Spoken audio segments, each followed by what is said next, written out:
What's going on, guys? BladeZilla here, and as you can probably tell, I've got a little bit of a stack here of CKF knives, Custom Knife Factory, Evo 4s that I'm going to be taking a look at today. So I'm going to unbox these, or un-velcro these, and kind of introduce you to them one at a time, and kind of go through them together with a cup of coffee beside me, and you know, a bit of a pep in my step today. So I'm pretty excited to take a look at these. You know, they have been long awaited, and just a really cool knife. So let's get into that. As a quick reminder before I kind of change up the background here, check out BladeZilla.ca. That's me. That's my site in Canada, BladeZilla.ca, where I have a lot of the knives featured on this YouTube channel up for sale. And as you can kind of see, Instagram down there as well. Follow me there. But anyway, that's the quick shout out for BladeZilla.ca.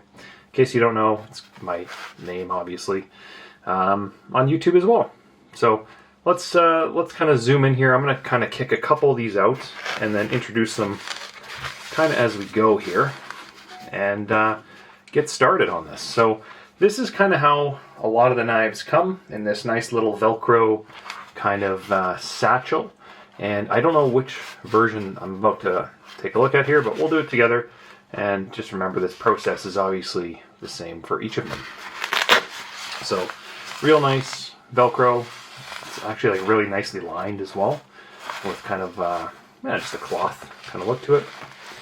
Comes with a knife wrapped in bubble wrap, and a little peek at this one. So, Evo 4 and Evo T. I believe one of them is bigger than the other. And I think I had an Evo 3 myself, or was it Evo 2? I had a black and black. I think it might have been a 3. And I think now the 4 is just a little smaller than it. So, pretty cool. T obviously being Tanto.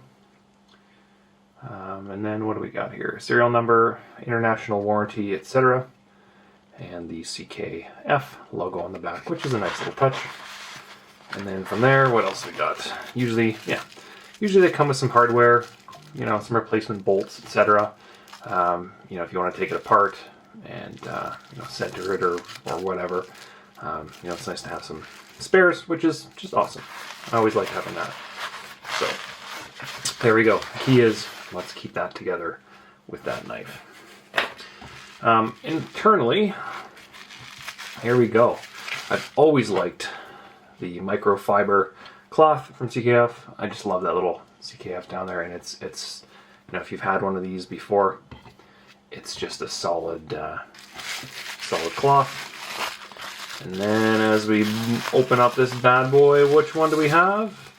We've got the black on black. There we go. That's our first of 3 we're checking out. So black on black. So this guy, I think all 3 are S90V on the blade, and they're calling this one, I think, barked. B-A-R-K, like dog bark, black barked tie. So it's kind of got some cool look to it. Some oil marks on there, which it's kind of funny how that's still there from the factory, but whatever. It's actually kind of all over the place. A little bit of oil here and there. Open this guy up. Ooh. S90V, and then they are numbered. I don't know how many of each they did make. But oh my god, there's so much right with this design. You know what? I'm gonna have to keep one of these. Like I said, I had a black on black just like this. It had a bit of more gloss to it, but it was a big knife. It's not small. It's now like in between. This is a great size. I should have grabbed the Tanto as well to compare, but it was fairly late at night when they became available, and I didn't pay much attention. So there we go, black on black. That's cool. In terms of table price for this, I will tell you that so today I've got a black handle with a satin blade, a black on black, and then I think it's like a standard tie with a satin blade. So black on black $720, black on satin is $730, and then the other one's $650. That is a good looking knife.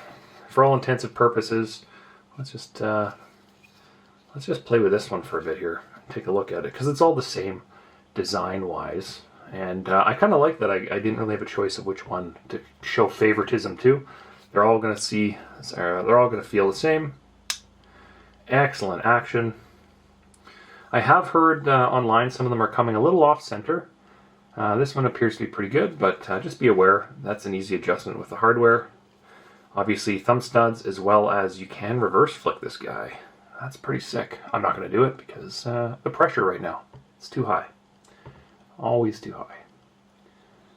Nice. This one looks...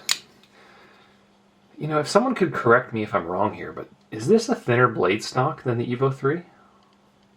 It feels lighter, just from what I remember, and it feels smaller, but it feels more like it's a good size. Like it's a really good size. And it's a lot lighter. It's all milled out inside as well. Wow, really impressed.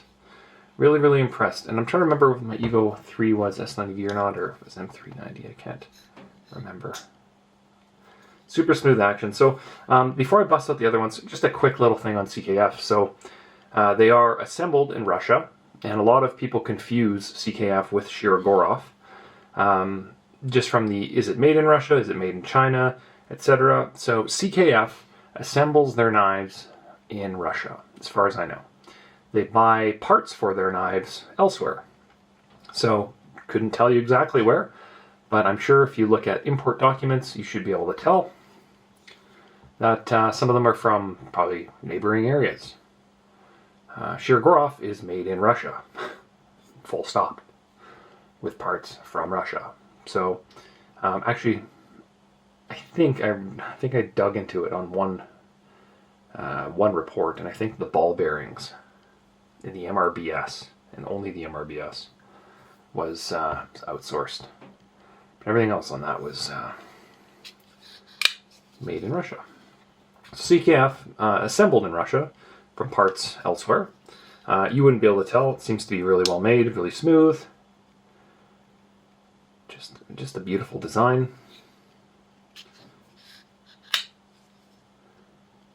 I've always loved, like, this fits so nicely here. The gaps, everything's nice. The lock bar is raised as well. I don't know if you can see that. If I roll with the camera, hopefully it's in focus, you should see the lock bar is raised ever so slightly. You've got that forward kind of cut under behind the choil here that I really feel like that's where you want to hold this knife, is up front. You don't really hold it back here, and if you did, your fingers are going to be kind of off of it, right? Whereas you kind of choke up nicely. It's just a real nice fit that way. Nice slicer. Whew. Speaking of slicey, it is a hollow grind, so very thin. And if we look down the blade itself, we've got some nice jimping. That very much is resemblant of what I remember. And that pattern looks like they've kind of copied the spacing on the back spacer. But nice and flat down the top, and then you can just see how much that thing turns into a razor blade real quickly, and really sharp. That's a screaming sharp knife. Let's just take a look here at this. I'm going to unbox a couple other variations that I have with me here, and I'm going to cut to those in 2 seconds here, just because I have to keep everything together, so give me 1 second. All right, and through the magic of cinema, we have magically made two more in two different variations, but all I'm really trying to get at here is that you can kind of see the design is identical in all of them. Just as a refresh, I know I said it probably about 5 minutes ago, top down 730, 650, and 720. And I remember chatting with Chris on Facebook here, and I actually posed the question. I said, why is the black on black not the most expensive? Because typically DLC, I find, just ends up being more. And I think it has to do with that this guy has a little fancy collar on it. So that's a nice little detail that I didn't actually know it had. But, you know, clearly there's where $10 comes from compared to the black on black. They are all obviously S90V and all beautifully made. And all, oh, that action's real nice on that one. All just gorgeous. But compared to the black on black DLC, obviously all very nice. So I'm going to kind of just go through these one at a time, show you them. I know people really like that, just to kind of see the 3 different variations that I managed to pick up, or I should say I was lucky enough to pick up. But I guess to start, some obvious differences here. So thumb studs, different on all of them. Sorry, not on all. It's different on the black on black. We can clearly see it is. It's got a black thumb stud. Versus these guys, we've got a little bit of a kind of a matte silver kind of color thing going on there, but also beautifully done. Hardware-wise, as we can see, I'm assuming, yeah, the other one's the same. Hardware-wise, this one's just murdered right out. And then on these two, they're more of kind of the same. But that is interesting how we get that pivot color on this one. And when I'm looking at this, they must have had to mill out the frame just a little bit different for that. You see what I'm saying? Because it looks like it's kind of set inside it. So maybe that's where that extra little cost comes from. I'm trying to see, the pivot itself appears to be the same size, but this black is just a little bit different than this as well. So a lot more brushed than the standard kind of DLC. And in pictures they look the same. So that's funny. Obviously as well, the clip is black on this one, and then the clip on this one's kind of a gray color, which once again changes up from the back spacer. They're also different there, so just brushed all the way around on this one. That's cool. Very cool. Let's go with this guy, as it is, I guess, the premium one, and in theory I probably should have led with this because, you know, it's premium. Whatever you want to make of that, but let's go through this one.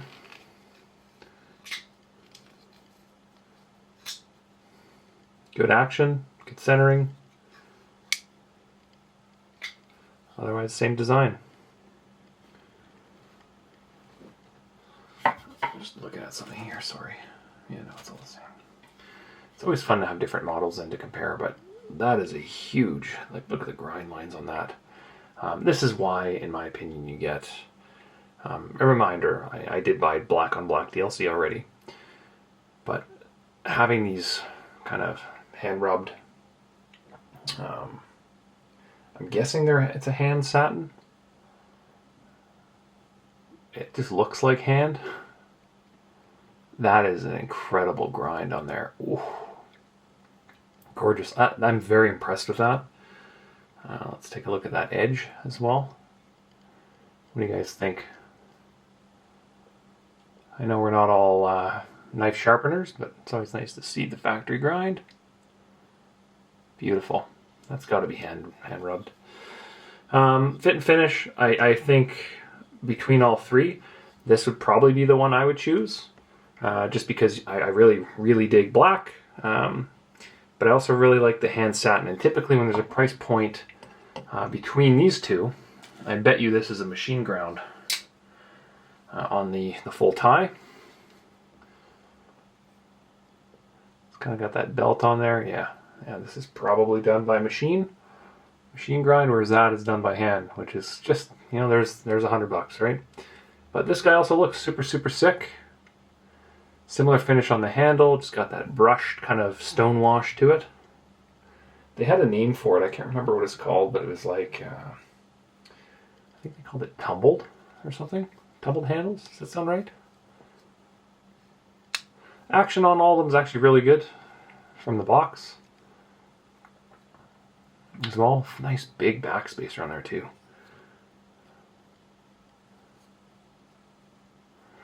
And I like how this clip is matching. It's just a nice little... Yeah, you know what? If you guys know me, give me this knife with that blade. I don't know if they did that as an option. There's a lot of different variances and variations of the knife. But this, you know, I love plain tie. But I also really like when it's that hand-done blade. Oh, nicely done. Beautiful. In terms of fit in hand, you know, same as the other one. Obviously, nice. You can easily choke up on it. Nice top spine on it that goes all the way down and then kind of strengthens out at the tip. I just want to take a look here one more time, make sure I'm not missing anything. Should all be the same in that regard, but because that one should have been done by a machine, the other one here, let me grab it.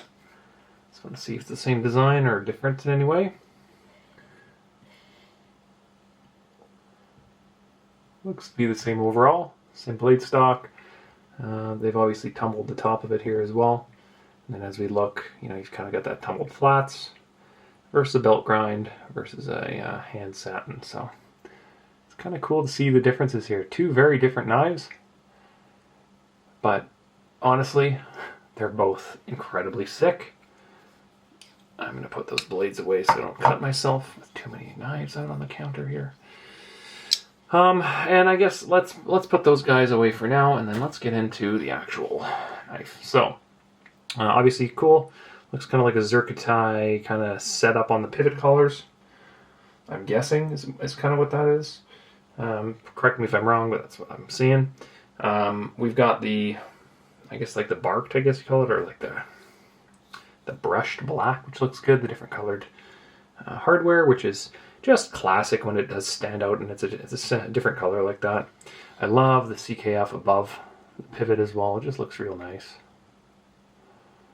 And then look at, you know, those girthy frickin' pins in there are humongous. That's what she said. And then the backspacer, very nice. Following the overall aesthetic of the knife. Flip it around and I go back down. Lots of room between the blade and the backspacer. I'm going to grab my little light and shine that puppy inside here to just take a quick look inside at what we're working with. It's skeletonized, real good. They're all going to be about the same weight, I imagine, so there's no point in really kind of going into that end of things, but there's lots of material taken out on the inside, which is awesome. And I don't know if you've even thought about this, but I haven't even measured one of these. I got right into it. I was too excited, and right away didn't even throw a tape measure on this. So let's do that now. I thought they were 7 3/4 is what I'm kind of getting. Oh, let's go even shorter. 7 5/8. It looks like. So yeah, maybe even 7.5. Blade length of a little bit over 3, maybe if you're measuring to the center of the choil. You know, I guess 3.5, but realistically it's more like a 3-inch, 3 1/8 type blade, and a big handle, 4 1/4. So it's a big handle, but it's just it feels so much slimmed down compared to what I remember the Evo 3 at.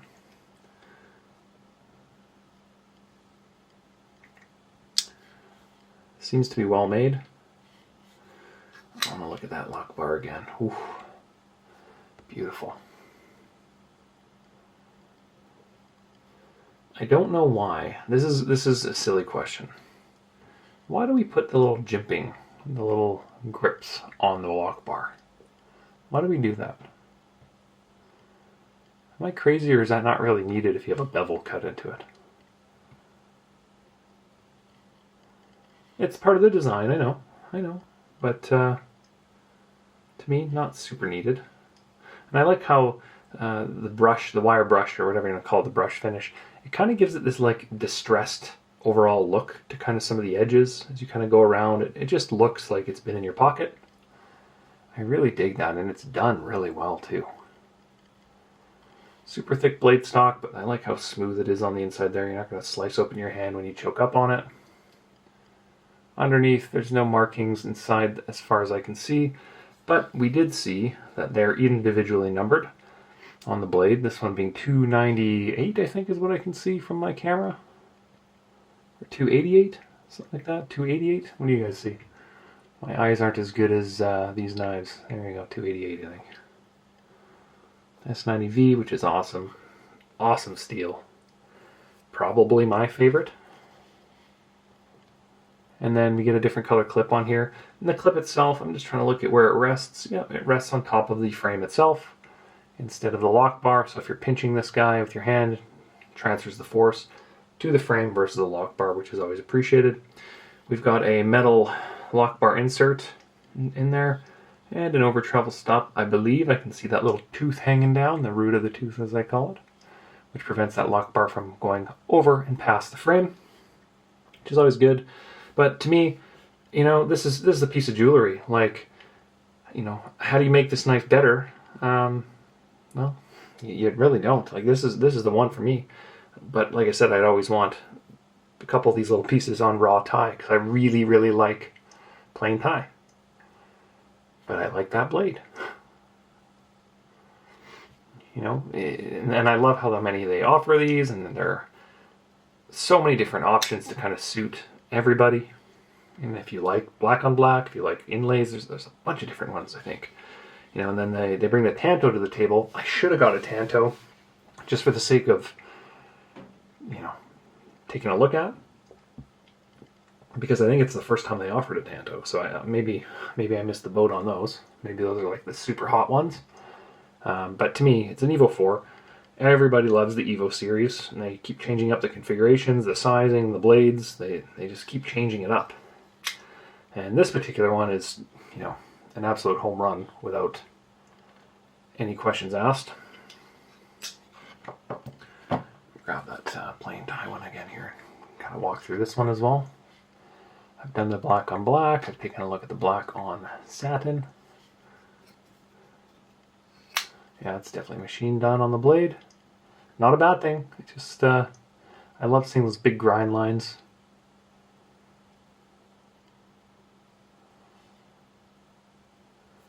Nice, able to reverse flick as well in there if you want to. You can fit your finger in there, but you know, Purist is going to hammer this thing out with the studs, which rests nicely into the frame from the top, if you can kind of see. Big, are those studs the same width as the pins? They might be. What do you guys think? They're big boys. They might be. And I love if everything just lines up, you know, and the jimping as well, the design carries through. Same thing on the inside of this one. We've got lots of cutout material. And then numbered on the blade, and I think, what do we got, 453, if my eyes aren't deceiving me. Remember, I'm looking at a screen that's about the size of this blade, about half of it. So I think I see 453 on my little screen as I'm wrapped around a tripod. But I do like the matching on this. I like the, you know, I think these are T10s kind of all the way around, if I'm guessing. Super easy knives to center and adjust. And like I said, some of them I've heard from the factory are coming a little off center. So it's, you know, as far as I can tell, these ones aren't any of them, but just be aware. It's pretty easy to just loosen off and reset. Nice back spacer as well. This one feels a little rougher than the others. Just obviously not having a coating on it, but same kind of thing, that distressed look to it, which looks real nice actually.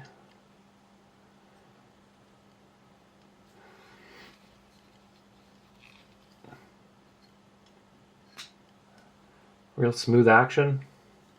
It's just a really good looking knife. I've got no problems with these guys, honestly. And these are knives that I bought on my own before any of this, because I just thought they were really cool. Really nice design. And continue to do so. I think they're cool. I'd like to keep one of these, just for the collection. I don't know which one. Kind of wish I had a blend of all three of them. Well, two of them. But super cool knife. Obviously, the series has been finished as far as I know, but they seem to be dropping, you know, every now and then some more here and there. So you never know if one's going to pop up. And I would love to run some of these through the store if I can get my hands on them, but I don't know how many are available or how many are going to be. But I would like to try a Tanto, just to do a video on that blade grind, because I think that would be super sick. beautiful knives. And I would love to know how they do that collar on there, on the Zerk there. If it truly is kind of cut into the frame or if it's just slapped on top. Really cool.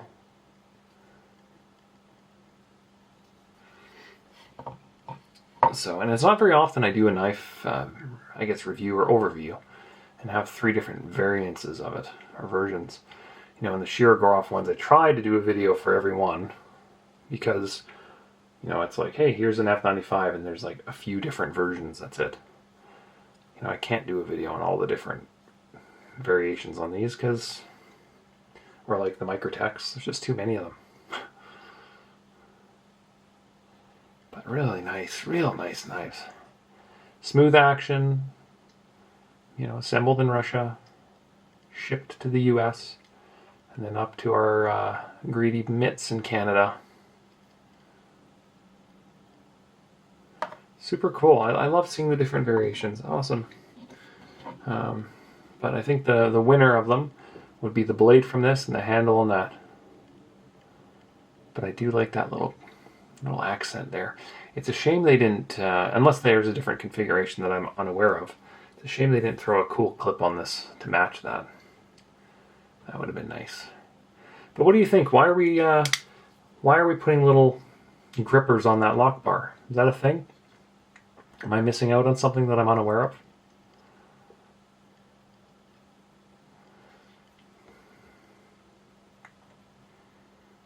Looks nice. All right, well, I think that's it. I've got to jump into another quick meeting here. I will leave this with you guys.